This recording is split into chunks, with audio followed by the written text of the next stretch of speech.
So I'm a management consultant since 10 years. I spent the other 10 years of my career in working for Unilever in various parts of the world. So I lived in total in over 6 countries. I so have in total 20 years of career in supply chain, a very global scope. I was born in Brazil, but I grew up in different parts of the world because my family used to move a lot.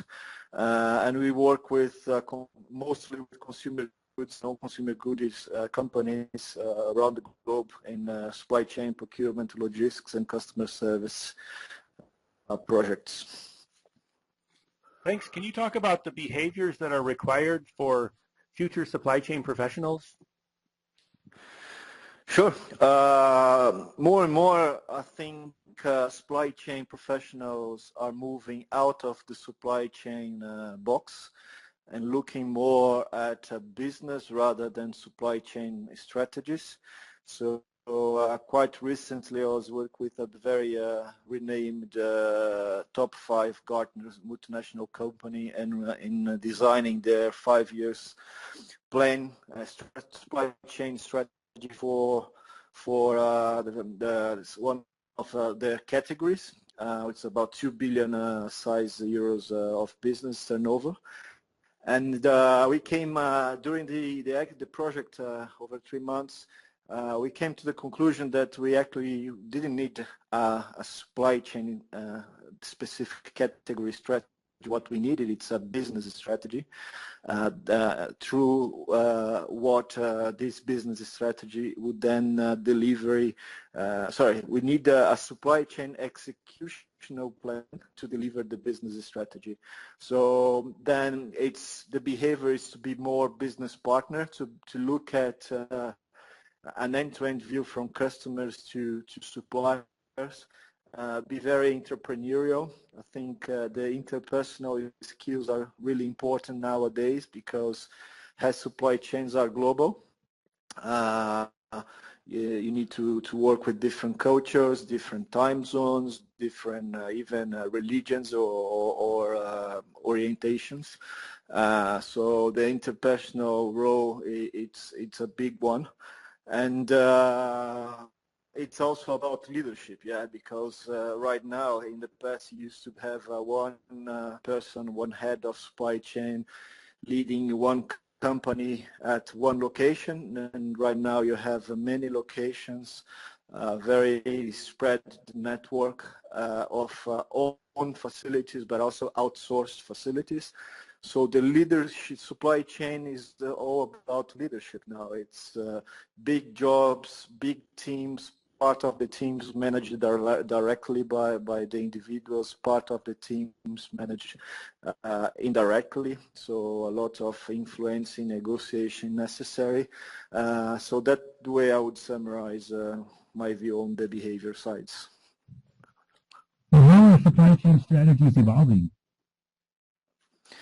It's evolving quite rapidly. I think over the 20 years of career, I had large 3 types of supply chain strategies. It was a local to local, I would say 20 years ago. And then in a second step, it evolved to be regional or sometimes global strategies where you could have produce components in one continent and manufacturing the second continent to be delivered at the third continent. And right now, it's, over the last 3, maybe 5 years, depending on the industry, it's a fully integrated from customer towards suppliers, tier 1 and 2 supply chain. And who knows what's going to be next. I think one of the reasons I wrote the article through my work with the clients, there is a lot of talk and also high expectations about how can we use all this good stuff, this big data getting available to us, to customers, to suppliers, or even collected internally in the production or distribution facilities, and how we can use these tons of data in a clever way so you can drive supply chain in the future. And that's my view that what's the next evolution of supply chain strategy is going to be like. How do you effectively make the most out of supply chain systems? I think it's a very good question. At the moment, by far, systems are not utilized in the best way. I think as the supply chains moved to be regional, local to regional to global, and also integrated from customers to suppliers, there's a lot of IT upgrades, integrations, improvements that has to be done.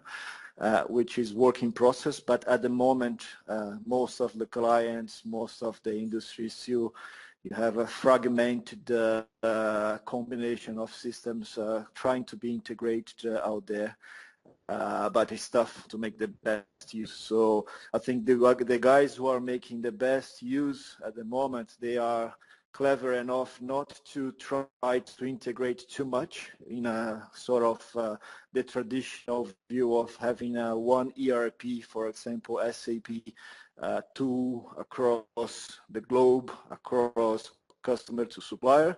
That, of course, would have a lot of benefit, but it's a 5-10 years project with huge investment and even difficulties in terms of making it happen. I think the clever guys who are making the best use, they are selecting the key areas, the key interfaces that are necessary to generate the most of the value in the short run, and then creating a blueprint for the future to utilize big data, which in my view is not going to be with the existing platforms. I think it's going to be through the cloud. More and more people collaborate through clouds, and I think not necessarily you have to buy system anymore in the future to run your supply chain. You're going to pay as you use the system, and as these clouds are going to be few of them harmonized, the integration should come more straightforward than what we have right now. And thanks for sharing today on this important topic of utilizing big data to optimize supply chains. Excellent. It has been a pleasure. By all means, get in contact if you need some more thoughts or help on the subject.